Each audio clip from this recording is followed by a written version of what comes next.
नमस्कार, आप देख रहे हैं न्यूज स्टूडियो उत्तराखंड और आपके साथ मैं हूं प्रदीप तरंगोला। आज की खास खबरों की शुरुआत करेंगे, लेकिन उससे पहले एक नजर उत्तराखंड एक्सप्रेस पर।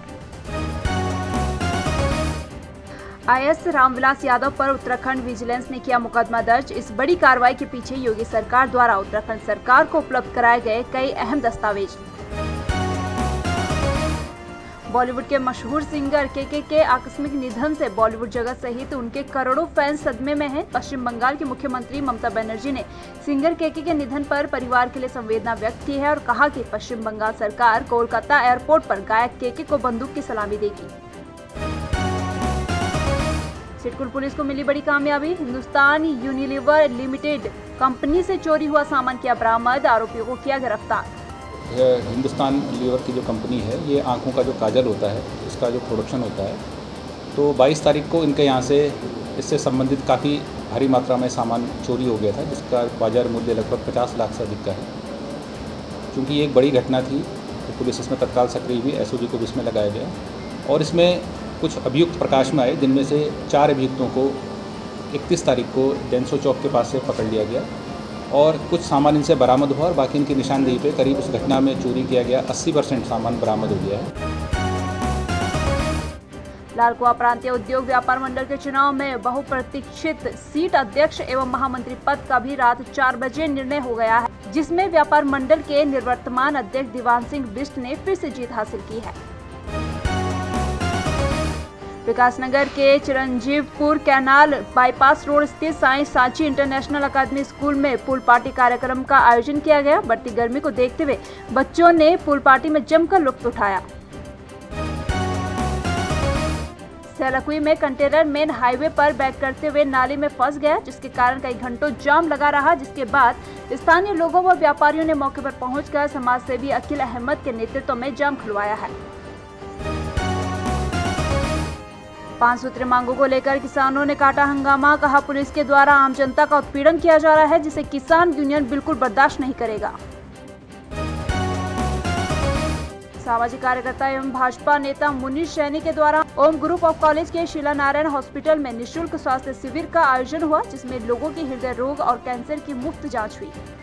से कैंसर की शिविर लगवाई गई है। इसके लिए हम दिल्ली से जो धर्मशिला सुपर स्पेशलिटी हॉस्पिटल है, उनकी एक्सपर्ट्स सब लोग आए हैं और हम यहाँ पर जो ग्रामीण इलाके के कैंसर के पेशेंट्स हैं, हृदय रोगी जो हैं, उनके लिए बिल्कुल अल्प मात्रा में या फिर निःशुल्क कहो, इस प्रकार से सभी लोगों की जांच, डायग्नोसिस, ट्रीटमेंट सब कुछ कर रहे हैं।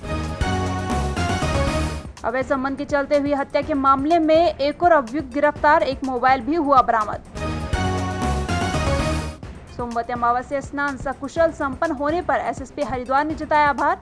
लगभग 40 लाख से अधिक श्रद्धालु स्नान करने के लिए पहुंचे थे हरिद्वार। भारी मात्रा में ट्रैफिक यहाँ पर आया, लगभग 50,000 के आसपास गाड़ियाँ तो केवल उसी दिन, जिस दिन सोमवती का स्नान था, उसी दिन 50,000 से अधिक वाहनों ने यहाँ प्रवेश किया है। ये सब ऑफिशियल काउंट है ये, लेकिन पुलिस के कर्मचारियों के द्वारा अपनी पूर्ण निष्ठा और आउट ऑफ वे जाके जो कार्य किया गया, इसके अलावा जो व्यापारी वर्ग है या जो अन्य यहाँ पर स्टेक होल्डर है, उन सबके द्वारा भी हमको सहयोग प्रदान किया गया। और अब बात करते हैं खास खबरों की। 4 धामों के दर्शन के लिए ऋषिकेश पहुंचे श्रद्धालुओं की भीड़ कम होने का नाम नहीं ले रही है। बुधवार को तड़के 3 बजे से ही पंजीकरण केंद्र के बाहर श्रद्धालु उपस्थित हो गए। 4 धाम के लिए 2100 और बद्रीनाथ धाम के लिए 300 स्लॉट दर्शन के लिए उपलब्ध कराया गया है, लेकिन मौके पर करीब 4000 श्रद्धालुओं की भीड़ अपनी बारी का इंतजार करती नजर आई। आपको बता दें कि प्रशासन की ओर से जिन श्रद्धालुओं का ऑनलाइन पंजीकरण में 10 जून तक का स्लॉट उपलब्ध है, उन्हें यात्रा पर भेजा जा रहा है।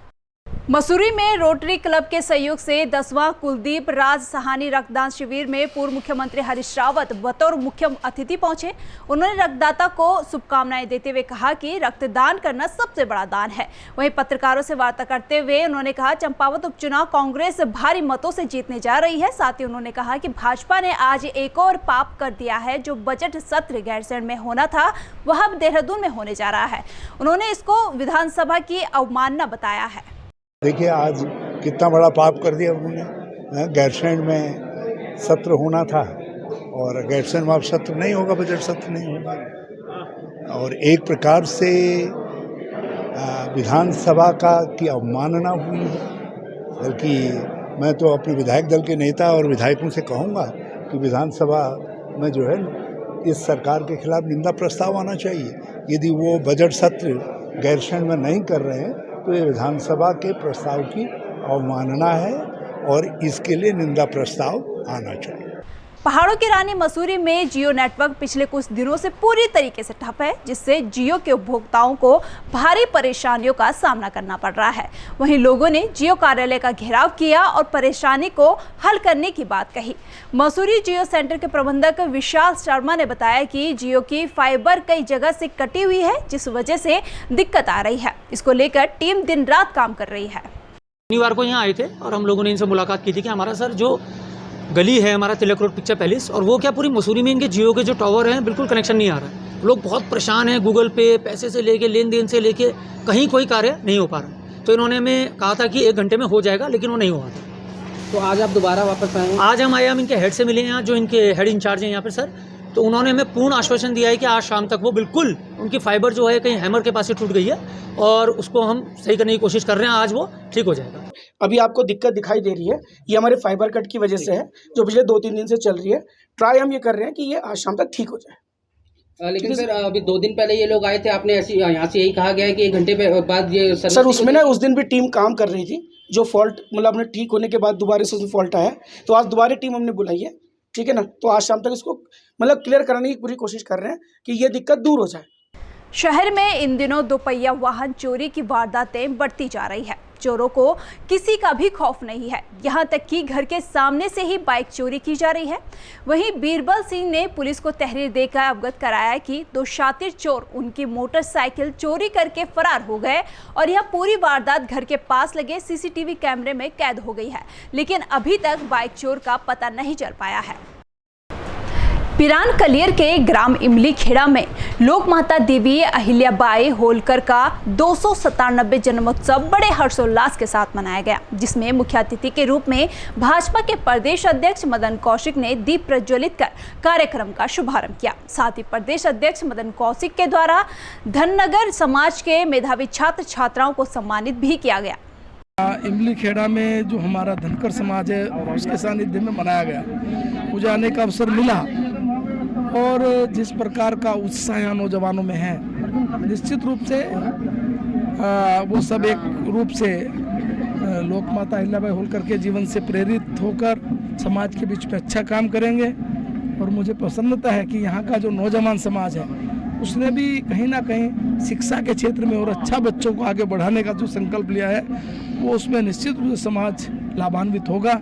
इस अवसर पर सबको बधाई, शुभकामनाएं। कोट ब्लॉक के कठुट गांव में गुलदार द्वारा 3 लोगों को घायल किए जाने के बाद जिला अस्पताल में उपचार के लिए आए 2 घायलों के साथ अस्पताल स्टाफ द्वारा अभद्रता करने के मामले में डीएम ने जांच के आदेश दिए हैं। वहीं सीएमओ पौड़ी एवं जिला अस्पताल के प्रभारी सीएमएस डॉक्टर परवीन कुमार ने बताया कि मामले में पूरी जानकारी जुटाई जा रही है, जिसकी जाँच कर अग्रिम कार्रवाई की जाएगी।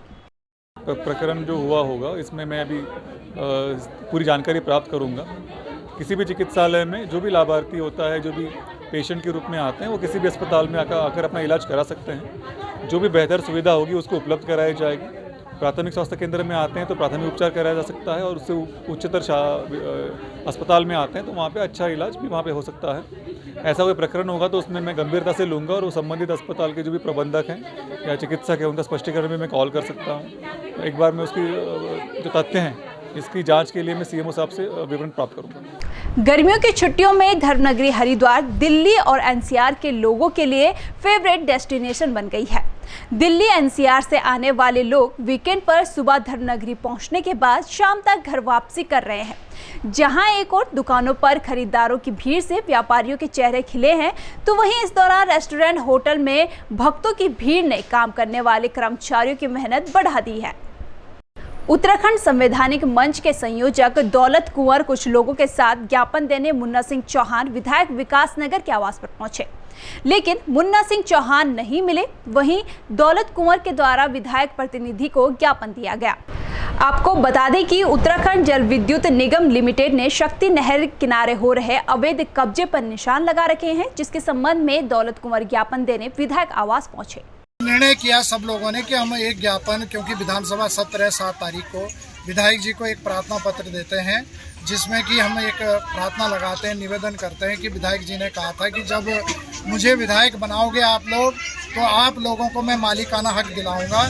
अब हम ये देखना चाहते हैं कि माननीय विधायक जी विधानसभा सत्र में इस बात को उठाते हैं या नहीं उठाते हैं। विधायक जी से हमें पूर्ण उम्मीद है कि विधायक जी इनकी पीड़ा को लेकर विधानसभा में उस सत्र में इनकी पीड़ा को उठाएंगे और 100% इनको इनका मालिकाना हक दिलाकर रहेंगे, ऐसा मुझे उम्मीद है। बाबा विश्वनाथ जगदीशिला डोली रथ यात्रा सितारगंज और शक्ति फार्म पहुंची। सितारगंज के श्री दुर्गा ज्योति पीठ और मौनी बाबा मंदिर, शक्ति फार्म के बाबा तारकनाथ मंदिर में यात्रा का भव्य स्वागत किया गया। इस मौके पर बड़ी संख्या में स्थानीय लोगों ने डोली दर्शन कर बाबा विश्वनाथ और जगदीशिला से सुख समृद्धि का आशीर्वाद मांगा। वहीं यात्रा संयोजक पूर्व मंत्री प्रसाद नेथानी ने बताया कि यात्रा विश्व शांति और कल्याण के लिए 10,500 किलोमीटर की दूरी तय कर प्रदेश के 1,000 तीर्थों का भ्रमण करेगी। न्यूज़ टुडे उत्तराखंड के लिए सितारगंज से दीपक भारद्वाज की रिपोर्ट। डोली का जो उद्देश्य है कि सबसे पहले विश्व में शांति कायम हो, दूसरा उद्देश्य है कि देव संस्कृति हमारी जिंदा रहे और तीसरा उद्देश्य ये है कि 4 धाम जो हमारे उत्तराखंड में है, यमुनोत्री, गंगोत्री, केदार, बद्री, इसके अलावा हमारे उत्तराखंड में 1000 शक्तिपीठ हैं, जिन शक्तिपीठों पे उनको धाम का स्वरूप दिया जाना बहुत ज़रूरी है। इसलिए यात्रा चलती है और इस यात्रा का उद्देश्य जो है वो सबको शांति, सुख और समृद्धि प्रदान करना है। बाजपुर में एक बार फिर लव जिहाद का मामला सामने आया है, जहां एक मुस्लिम समुदाय का युवक एक विवाहिता महिला को लेकर फरार हो गया, जिसके बाद महिला के पति और ग्रामीणों ने कोतवाली पहुंचकर पुलिस का घेराव किया और आरोपी युवक के खिलाफ कार्रवाई की मांग की है। वहीं सीओ वंदना वर्मा ने बताया कि महिला की तलाश की जा रही है, जिसके बाद जल्द ही महिला को बरामद कर लिया जाएगा और घटना के आरोपियों को गिरफ्तार कर उन्हें न्यायालय भेजा जाएगा। बरेली क्षेत्र से एक महिला शादीशुदा महिला और घर से 3 दिन पहले लापता हो गई थी। उसके हमने जब जांच पड़ताल करी तो उनका बरहनी से हल्द्वानी बस अड्डे तक जाना और उसके बाद वहां से बस में बैठकर कहीं अन्य जगह पर जाना प्रकाश में आया है। इसमें जो व्यक्ति उनको बरहनी से हल्द्वानी लेके गया है वो मुमताज़ नाम का एक व्यक्ति है। उससे हमने पूछताछ की है, बट उसका ये कहना है कि अभी आसपास रहने के कारण, जान पहचान के कारण महिला ने उसको वहाँ ड्रॉप करने के लिए कहा था। इसी के साथ कुछ कॉल्स डिटेल्स हमने देखी हैं, जिसमें 4 संदिग्ध नंबर हमने देखे हैं। उन चारों नंबर पे हमने अपनी टीम रवाना कर दी है और जल्दी ही इसमें उचित कार्रवाई करके लड़की की बरामदगी हम लोग कर लेंगे। इस प्रकार की गतिविधियाँ क्षेत्र के भीतर बढ़ रही हैं और अभी एक हरिपुरा हड़ताल का मामला सामने आया है। हिंदू महिला को जो शादीशुदा है और लगभग उसकी आयु 30 वर्ष के आसपास होगी, उसे बुरखा पहनाकर मुमताज़ नाम का व्यक्ति मोटरसाइकिल पर बैठाकर किसी अन्य स्थान पर छोड़कर आता है और वो 28 तारीख से घर से फरार है। ये सीधे प्रत्यक्ष रूप से लव जिहाद की घटना है। बजरंग दल विष्णुव्रत को अभी मामला संज्ञान में आया। हम क्षेत्रीय कोतवाली में पहुँचे हैं और धरपकड़ की मांग हमने की है। खबर जनपद उधम सिंह नगर के खटीमा से है। यूपी उत्तराखंड सीमा पर 17 मील चौकी क्षेत्र के अंतर्गत पोलीगंज के पास ग्राम रगुलिया में अवैध रूप से मिट्टी खनन का कार्य धड़ल्ले से चल रहा है। कारोबारी विविध संसाधनों के माध्यम से प्रशासन की आंखों में धूल झोंकते हुए बेखौफ खनन कर रहे हैं, तो वहीं कारोबारी प्रतिदिन लाखों का राजस्व का चूना सरकार को लगा रहे हैं। साथ ही मनमाने तरीके से खनन करके क्षेत्र को आपदा प्रभावित बनाने में भी लगे हुए हैं। अभी मेरे को संज्ञान में आया मामला, मैं पटवारी को तुरंत वहाँ भेज रहा हूँ और SHO को भी भेजूंगा कि अगर यहाँ पर अवैध मिट्टी का खनन हो रहा है तुरंत इसमें कार्रवाई की जाएगी, क्योंकि वो कब्जे में लिए जाएंगे जो भी JCB या उनकी जो भी ट्रैक्टर ट्रॉलियाँ चल रही हैं, और साथ में जुर्माने की कार्रवाई है। सर 4 अवैध है, तो वैसे भी अगर मेरे संज्ञान में तो अवैध है, मैं इसकी जाँच कर रहा हूँ और 2 फीट तक ये खोद सकते हैं, 4 फीट खोद रहे वो गलत है, उसकी नपाई होगी और जितना अतिरिक्त इनके द्वारा खनन किया जाए उसके जुर्माना लगेगा।